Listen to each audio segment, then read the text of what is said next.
Brad, welcome to the podcast, mate. How are you? Hey, good mate. Thanks for having me. No, it's good to have you on. It's good to have you on. Massive time difference for anyone who's listening. Brad's obviously playing over now in the States for Houston Dynamo. Let's just get started with your days at Liverpool then. Your English parents, is that right? But you're Australian? Yeah, English parents. Dad was born in Rochdale, close to Manchester, and my mum was born in Birmingham. Obviously they moved to Australia when I was young and started playing there and stuff, and ended up family selling the business, and selling the house and moving to Liverpool for a shot for me, and go from there, to be honest. Where did you first get noticed then? Was you playing for a local side or was you at a club? I was playing through just like the normal ages in Australia, and football's not crazy big over there. It's growing, but it's not like Mm. England at all. So I was playing for a local team, and I kind of realized that I was pretty good, and I kept going up ages and stuff, to find better talent, and then eventually just going further and further out from where I live to find more teams. And we joined this like team, like a development squad, and they did like tours over to Denmark, Sweden, and Europe just to play like academy teams and stuff like that. I don't know how they figured out how to get those games, but ended up playing in some tournaments and stuff. And I was actually a striker at the time, and there was scouts at one of the games, and there was a few teams in for me at that stage. And it was crazy coming from a local team in Australia and going abroad, and having scouts at the game and saying, "Do you want to come over and have a trial and have a shot?" Well, how old was you when you moved over? 14. 14. All right, so Yeah. it's quite late then, isn't it? Be honest, come to Liverpool Academy. Yeah, it's late, but Obviously, the it's also an journey. age. Yeah. It's also that age where like I probably wouldn't have gone over by myself if my family didn't come, just because I was a little young. If you come over at 17 or something, you can grow up at that age, but at 14 you have to go into like digs or house parents and stuff, and I wasn't really willing to do that. So credit to my family, and I'm always grateful for them for making the effort and giving me a shot. Who was you close to then in the 'cause your age group was a belter of an age group, weren't it? You had some squad. Mm. Who was the lads you stuck around with? Lads that you probably know, I don't know if you've had him on it, Adam Morgan. Yeah, Have you Rob had Adam Morgan Morgan on, on yeah. it? Yeah. Yeah, he was a good friend of mine. And we still speak now and stuff, so that's good. I don't know if you remember Lewis Hatch, Josh Sumner, Yeah. those guys. Yeah, all those lads. I still speak to them every now and then, so it's good that they've all gone their separate ways, and we still can pick up the phone and text each other and see how we're going and stuff. It's cool. So you're coming through with the academy, and obviously we seem to have a knack for bringing fullbacks through. Let's just put it that way. We've got a good reputation for fullbacks. Um, when you obviously going through the ages and you get that first call to be part of the actual squad, was that under Rodgers? Is that right? Yeah, it was under Rodgers. So you go through the system, and you go to the reserves, and I think it's changed a little bit now. It used to be actual reserves. That was actually tough because it'd be the players that weren't playing in all the Premier League teams to come down and play in the reserves, and it was like real physical men and stuff. But now it's kind of like 23s. It's kind of like more kids, if you say. So that was tough. But from when you're in the reserves, you kind of get filtered to the first team. You go for training sessions. Probably nowhere near it at the time, but they need bodies, and for the days that like the first team guys, are on recovery or resting, so they need bodies to go up there and train. And you do that for so long, and just hopefully one day you get a shot. And I think there was a few injuries and stuff like that. The first time I was on the bench was Man City away. Um, yeah, I remember my shirt hanging up in the dressing room, and it was just like the craziest day of my life. And yeah, I'll never forget that. And just like my world kind of blew up from there, and it was the coolest thing. And that was under Brendan Rodgers. That was the first taste I had. So under Rodgers, I don't know if you on. I'm sure you was on the tour of the States when he done the envelopes. Was you there then? Yeah. So I don't remember the How envelopes. did that? What was the envelope saga? What was that? I spoke to Ryan McLaughlin as well about this, and Hmm. he Yeah, couldn't he was there. remember He was either. there. Yeah, Yeah. so they had he done these envelopes, and I think if you remember right, we done this like Amazon type of show, um, and Rodgers had names of in the envelopes of who he think would let him down, and he didn't want the member of the team to be letting him down at the end of the season. Can you remember that? Yeah, I remember it, but it never came out, right? It did. Come out, yeah. It Oh, came the out. names So never. No, the the names names, yeah, never. yeah, Don't worry, you ain't one of yeah. them. Yeah. Uh, What did you think of that when that happened? Because I'm not being funny, right? You know what we're like, Scousers, and we all looked at that and went, "What are you doing?" But what did you think as players? yeah, I mean, you just don't want your name to be on there, you know what I mean? And thankfully it wasn't. So uh, that's probably all you think at the time. You're probably thinking it's a little bit weird as well, to be honest. It's more of a, I guess it was more of one of those things where he wants to push players or stuff like that, and um, I don't know. That's the style he went for, but that trip was amazing. You know, we had like Ryan was there, Morgo was there, Jacka Robinson. There's a bunch of young guys on the tour. Raheem Sterling, when he was kind of coming through, that's kind of where he broke through. And that was just such a cool tour just to be around the first team and go to the States and get a real feel of it. It's actually interesting now that the first time I went was to America, and now I'm in America playing. So Mad, innit? that's quite cool. Yeah, but no, that trip was amazing, and yeah, that was actually my first taste of going with the first team and stuff. Because obviously they need big numbers to go there and stuff. So yeah, that was amazing. And how did you find, forgetting the envelope drama and whatever? Obviously, Brendan Rodgers is an unbelievable coach, first and foremost. Yeah. I look back at that time, and it was a nearly season. Let's be honest, it was a very nearly season, and Suarez was just unplayable at that time. But if you look back at your days under Rodgers, what do you think of him as a coach? Like I've touched on, I thought he was unbelievable, but it just didn't quite reach that level we needed.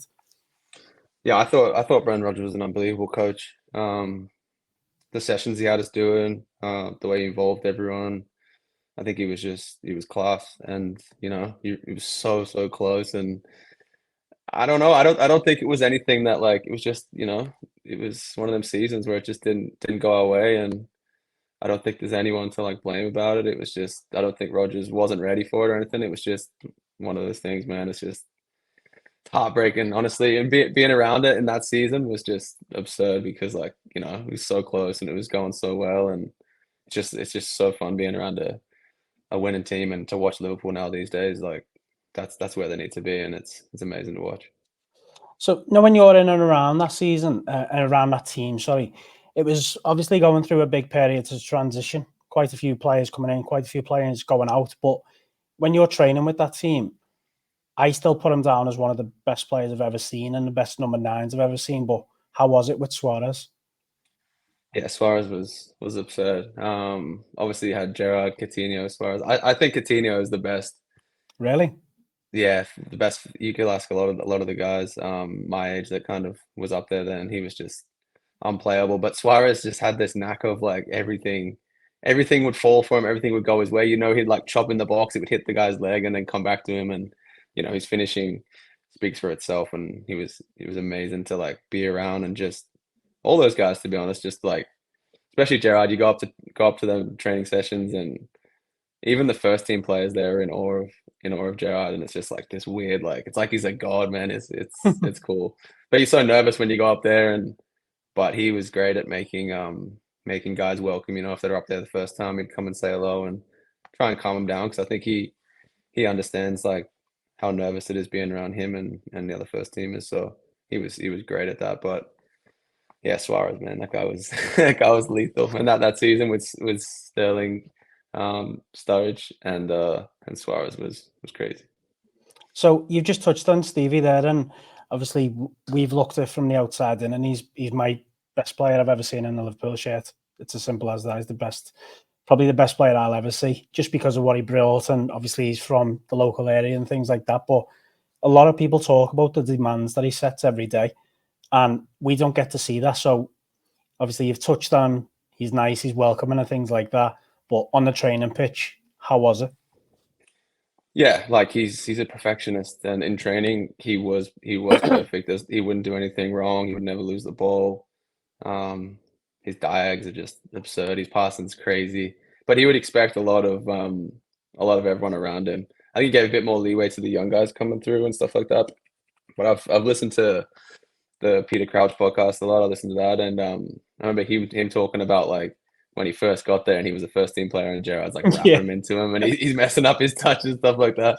That's kind of what he was like with the first team guys, the established guys. That's what he was like. He was so good that he expected perfection back, and yeah, just a true professional, and that's why he's had the career he's had, coming a local lad through the system, and for me, he's Well, the best player to ever play for Liverpool as well.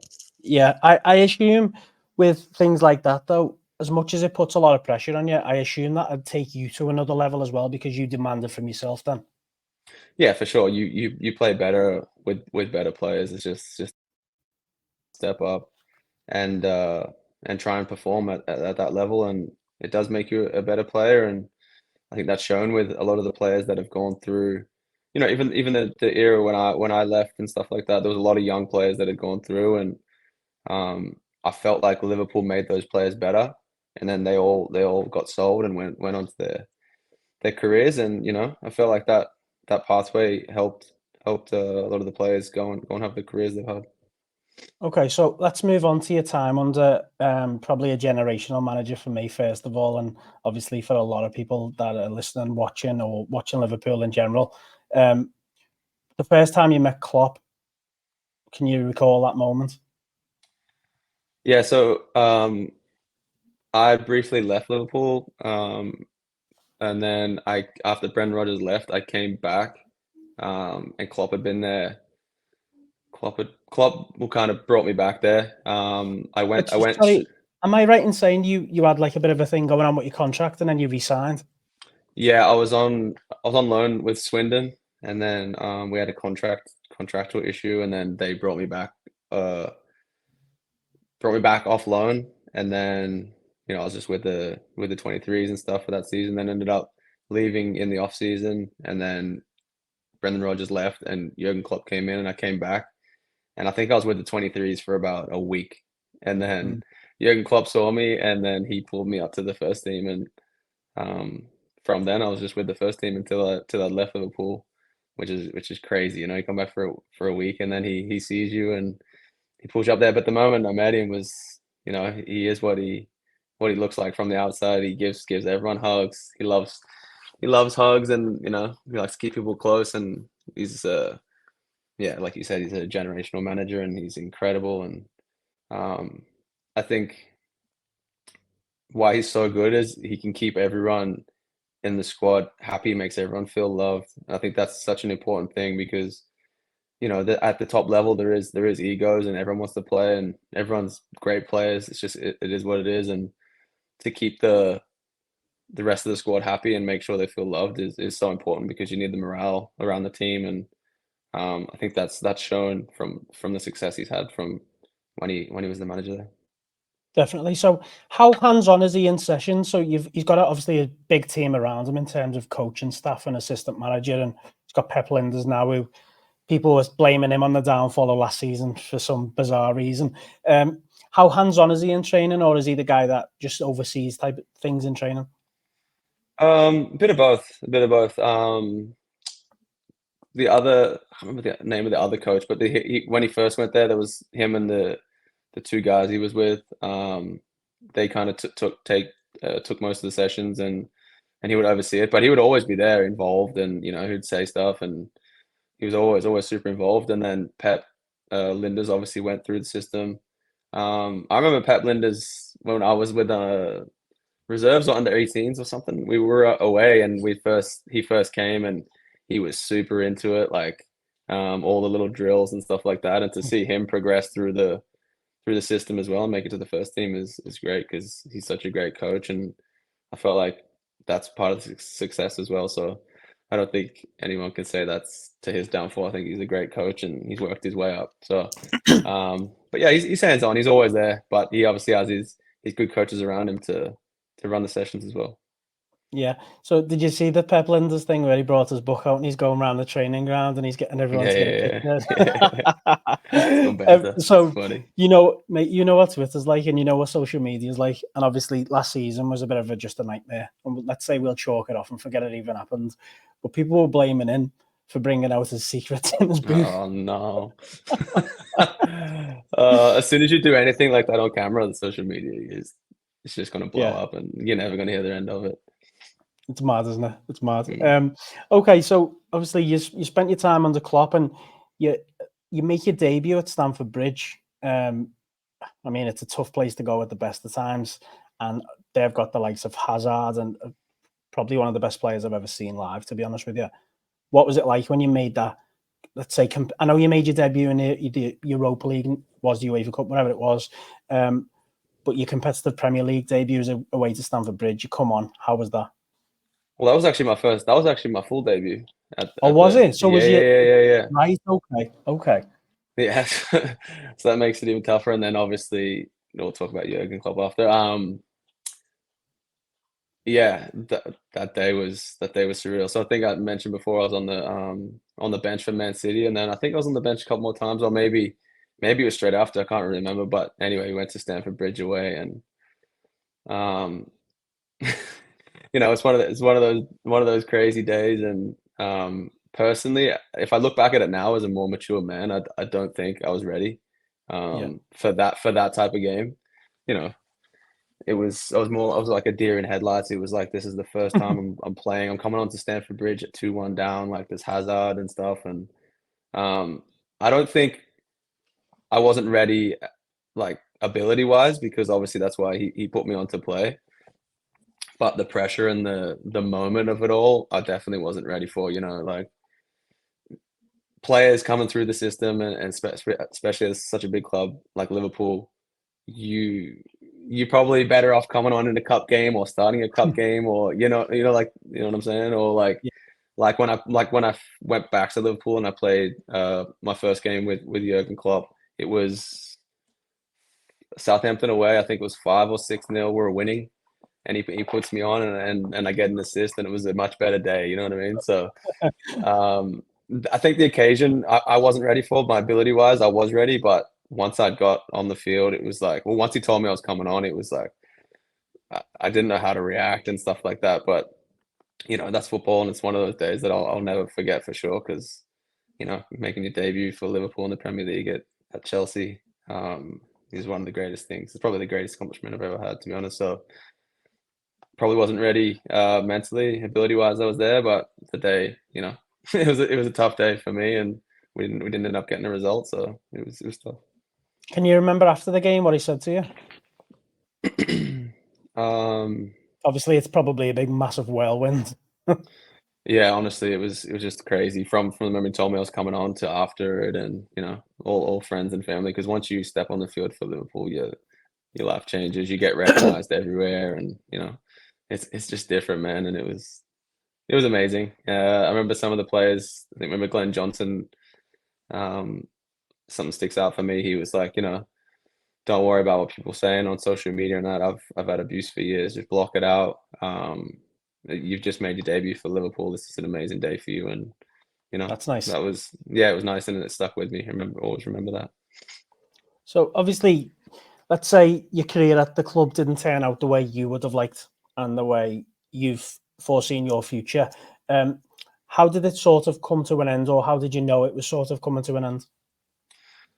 Well, I think going through the system, I think that we had some good times. I had some good performances at Liverpool, and I scored a goal for Liverpool. That's probably the greatest day of Exactly. my life. Yeah.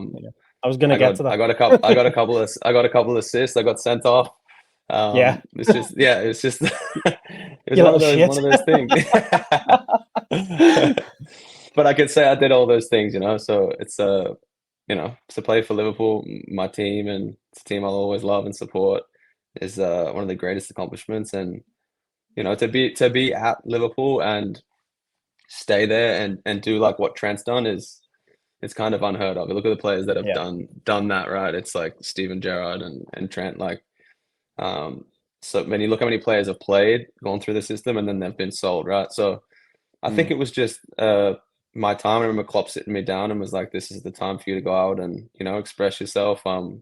It worked out for both parties. They got a big chunk of change for me for just playing like 2 seasons with the club, and I think it was just like it was fun.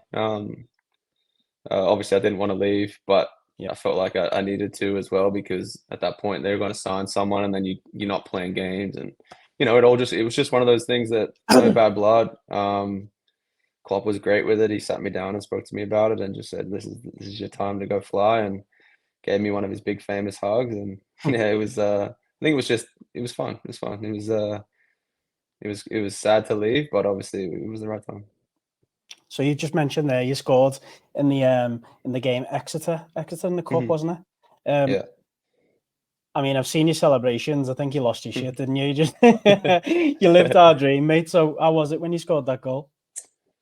Yeah, it was crazy. You could see on my face, Yeah. to score a goal from fullback. I'm not known for scoring goals, but I'm known for getting up there and attacking and crossing balls. But to be in the box and when it came out and I hit it, as soon as I hit it, I knew it was going in, and it's one of those things you just out of body experience. Same with the Divock Origi cross when I crossed at Southampton. If you Yeah. look at my face, it was just like I was just like is out of body. So those two moments were just like the craziest things ever, and to experience that and to be there at such a big club and a big moment, it's something that will live with me forever. And I'm sure once I move home, I'll have a nice photo of that goal up or somewhere around the house. And it's one of those things you just get to. It's just crazy, like the coming from where I've come from and to be able to do those things is a dream come true. Yeah. So you just mentioned Divock there. He's a hero, isn't he? Just the goals he's come Yeah. up with. But every time I used to look at him, I used to think he looks he looks too chilled out for me. He's so chill. Like you're looking at him and you're thinking, just little bit of a shake, get a bit of something out of him. But then he comes on and just scores goals that matter most. How was he as a person? Great person. Great around the team and the locker, and I think that's why he stayed there so long. And he came up with huge moments for the club, and he's a hero. Yeah. Should get a Yeah. statue of him. Nah, but he was a good guy. All the people I was there with at the time were great, and I respect them all, and they helped me grow as a person and a player. So they were all great. Okay, so let's just talk about your move to Bournemouth then.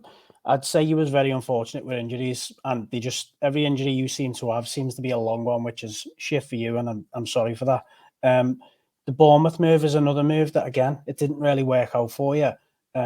You would have liked obviously to have played a lot more games than that, and I'd probably said I'd like to have seen a lot more of you at Liverpool than Moreno, but that's another story. Um, 6 million, I think, is the rumored fee. 7 million, I don't know what it is. When that comes in, we're looking at that, and obviously we haven't seen much of you, and thinking, bloody hell, why are Bournemouth giving us this money? And then there's 25 for Solanke, there's 15 for Jordan Ibe, and you're thinking, they're just splashing money out a lot. When that fee come in, how did you feel about it, first of all? Yeah, going on about those fees, that just pops up on Twitter all the time, by the way. I'm Oh, off Twitter now, but that's but I remember. that's why I'm asking you the question. Yeah. I always, I'm off Twitter now. It actually got hacked, so now and then I haven't made a new one. But um, yeah, I always used to see that. It always pop up every year about those fees and stuff. And that, like I mentioned before, is Liverpool paved the pathway for those people. And Yeah, you have potential, and I think that's why these teams take risks. And money nowadays, it's just flowing around. So they're that throwing is big right. money around. So it's one of those things. But obviously, for when I heard they were coming in for that sort of fee, that's like when Klopp sat me down and was like, "This is good for the club. It's good for you." Mm. Um, so it just made sense. Obviously, it helped me out financially going there as well. So it's just it's a win for everyone. I was going But to yeah, ask you that, but you said it. we're honest. We're honest. But yeah, going there, obviously, I wanted to play more, and I honestly don't think I got the right opportunities to play there. And it was a big shame because me and my family loved living in Bournemouth, and it was a great place. Made some great friends for life, and I just never really got the opportunity. Why I was played a that? handful of games. I think you don't have to be too honest about it, but how like if they're going to spend that money, and listen, I'm going to take the fee away from it for 1 minute because we know it was a fee at that time. But money aside, why invest that much money when you've just been, I'd say, promoted and you're trying to tread water and stay in the Premier League if then you don't utilise the player for what you want? I don't understand that.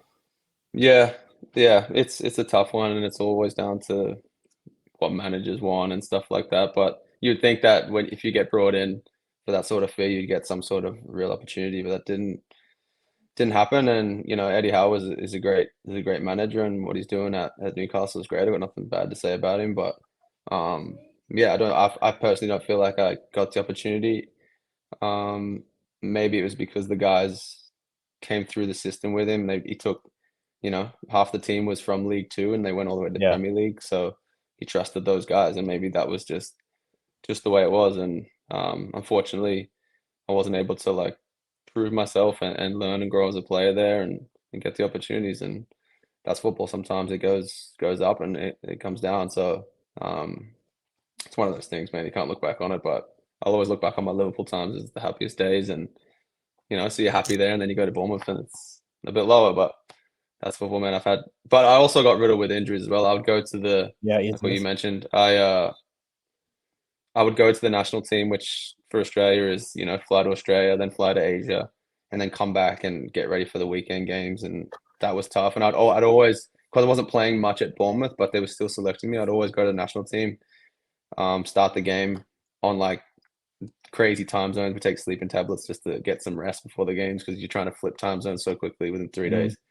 And then I'd play the game and get injured, and then I'd come back and it would ruin my chances at Bournemouth. So, but you can't turn down your chance to play for your country, can you? It's as simple as that. I love playing for my country, and that's a dream come true as well. So it was a balance of everything, honestly. Injuries, missed opportunities, but maybe I would have got more opportunities if I wasn't injured from the national team. So it's a tough, man. It's tough, but that's football. You can speak to any player, and there's so many ups and downs, and you got to be willing to take them all as they come. And as you grow older and you realize that it's the way it is.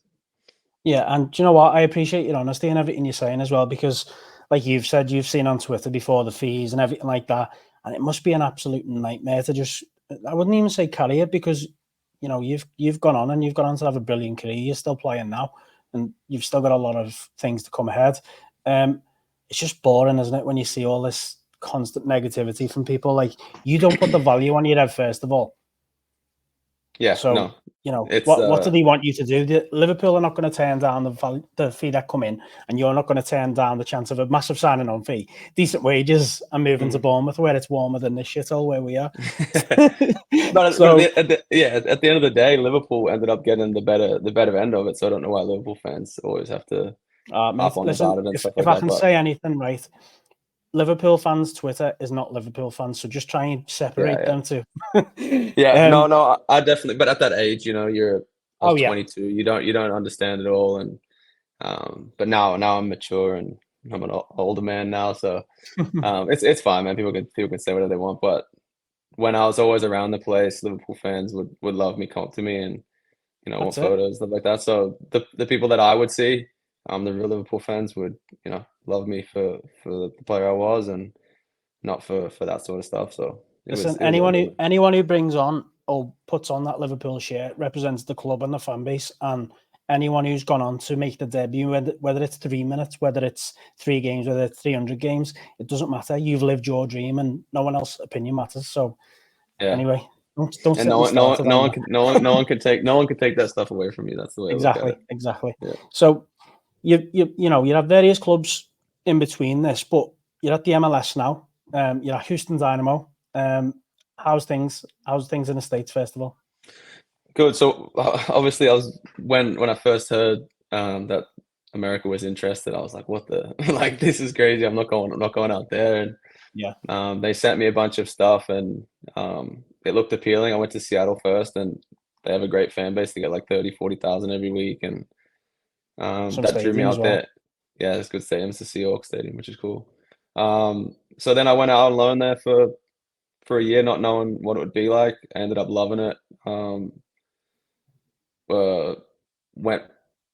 permanently signed out there, and we won the league with Seattle. We were successful there. We got to the final 2 years in a row, which was cool. Then I went to DC for a year, tore my ACL, which wasn't great. So just got back this year with the Houston Dynamo, and we're currently in the playoffs now. So there's 8 teams left, and we're fighting to go to the final again. And I love America. My family's enjoying it here.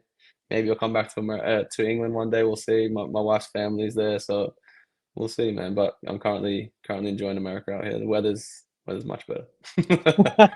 Why would you ever come here, mate? That's what Zoom's for. Yeah, true. So when you played at DC, was Rooney there at the time? He wasn't there, but then I tore my ACL, and then a week later he came in. How was that having someone it was bad from timing. Liverpool? Yeah, it was cool. I felt like he, I was injured, and he probably knew I wasn't going to play for him, but he would come over to me every day and speak to me, and I think we could relate as well. We had stuff to talk about because everyone else is American there, right? So he doesn't understand, and obviously he's born in Liverpool, so we could talk about a lot of stuff. My wife's from Liverpool, so we could just relate with a lot of stuff, and he was a great guy to come and speak to me every single day on the treatment table. Just tore my ACL, so yeah, a lot of respect for him, and yeah, it's just a shame I couldn't play under him because I think he would have liked me. And am I right in saying Benteke was there as well? Yeah, Benteke, obviously he signed Benteke, so that was a cool moment when Christian came in, and they got it on camera actually, us seeing each other for the first time in a long time. So that was cool, and I think he's done well over there. He's still doing well, and obviously they missed the playoffs, but he scored a bunch of goals, and I think he's enjoying it. How good was he in training? Because he used to wind me up because he used to terrorise Liverpool when he played for Villa, and we didn't quite see the best of him at Liverpool, unfortunately, apart from that unbelievable overhead at United. But how was he to play against in training?